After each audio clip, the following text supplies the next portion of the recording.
Ilaria was no ordinary forest. Sunlight dappled through the leaves of ancient trees. It painted the forest floor in shifting patterns of light and shadow. Birds sang intricate melodies, their voices echoing in the stillness. The air hummed with unseen energy.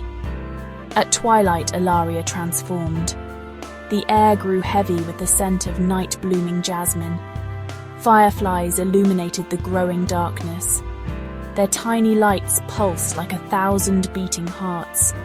Whispers seemed to emanate from the trees themselves. They hinted at ancient secrets and forgotten magic. Ilaria was known as the Whispering Grove for a reason. The wind rustled through the leaves, carrying secrets on every breeze. Some believed the whispers were the voices of the forest spirits. They said the spirits guarded the grove's magic. Others claimed the whispers were echoes of ancient spells. They warned of the dangers that lurked within the grove's heart. Only the brave or the foolish dared to venture into Ilaria's depths. Amara lived on the edge of the Whispering Grove. She was known for her healing touch and her deep connection to nature. She collected herbs and flowers. These she used to create potent remedies. The villagers sought her out from miles around. They came for her wisdom and her gentle cures. Amara lived in a small cottage. It was nestled amongst the trees. The cottage was filled with the aroma of drying herbs and the soft glow of candlelight. Amara had always felt a kinship with the forest. She spent countless hours wandering its paths. She listened to its secrets. She understood the language of birdsong and the rustling leaves.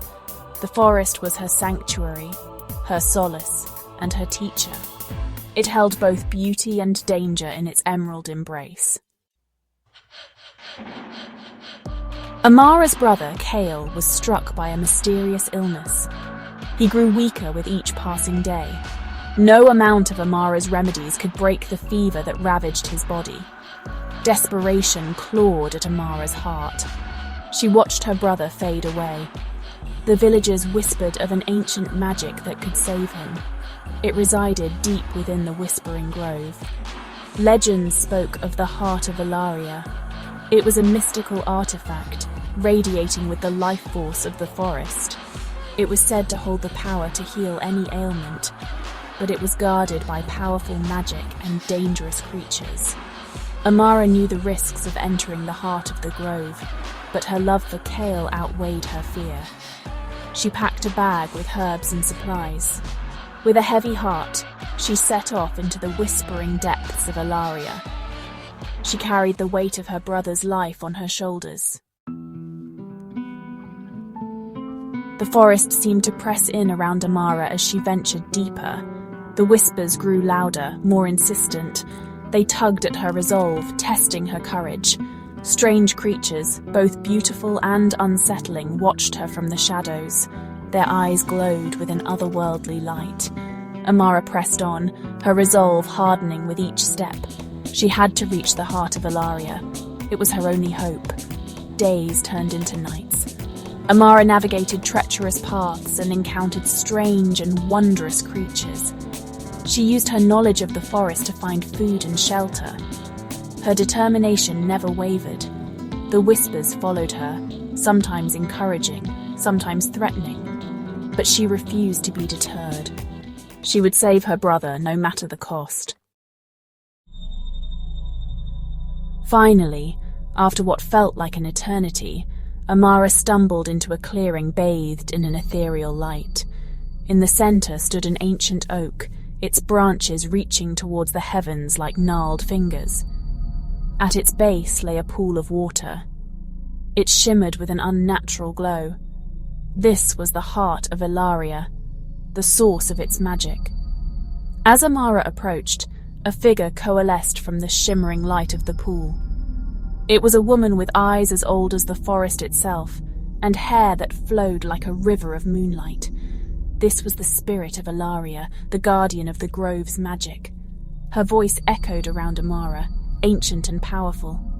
"You seek the heart of Ilaria, child. What makes you worthy of its power?"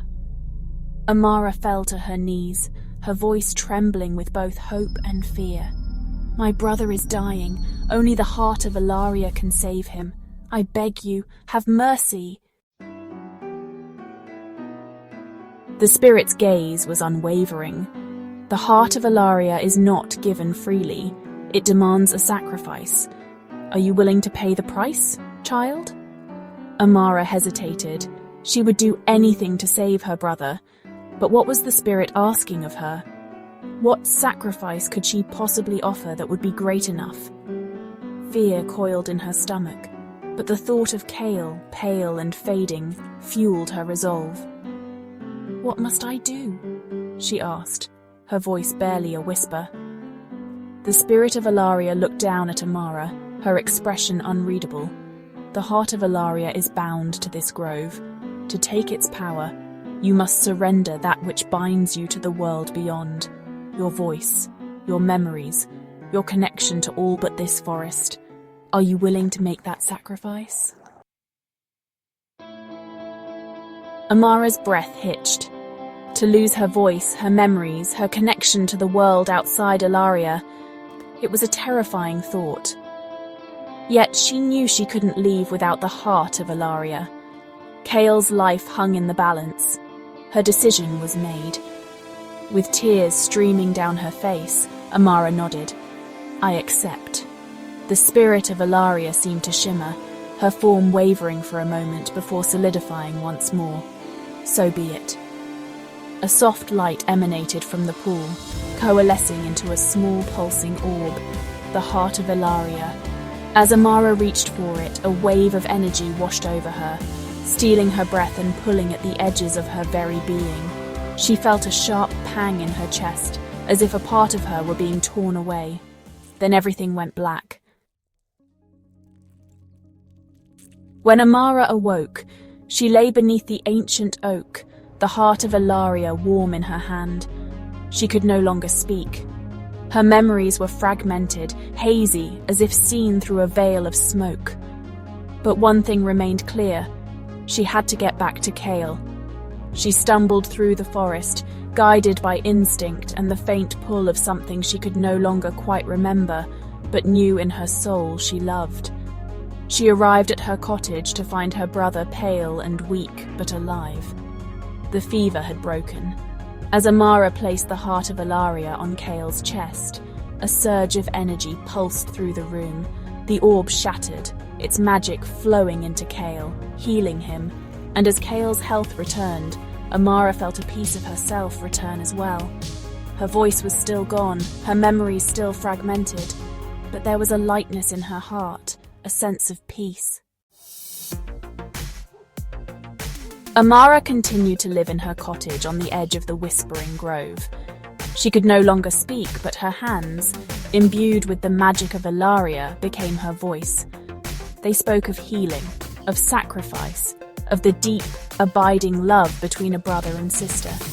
People came from far and wide to seek her out, drawn by the whispers of the forest and the legend of the silent healer. And as Amara placed her hands on their wounds, soothing their pain and mending their broken bodies, she listened to the whispers of the grove. She no longer feared them. They were a part of her now, a reminder of the price she had paid and the love that had given her the strength to pay it.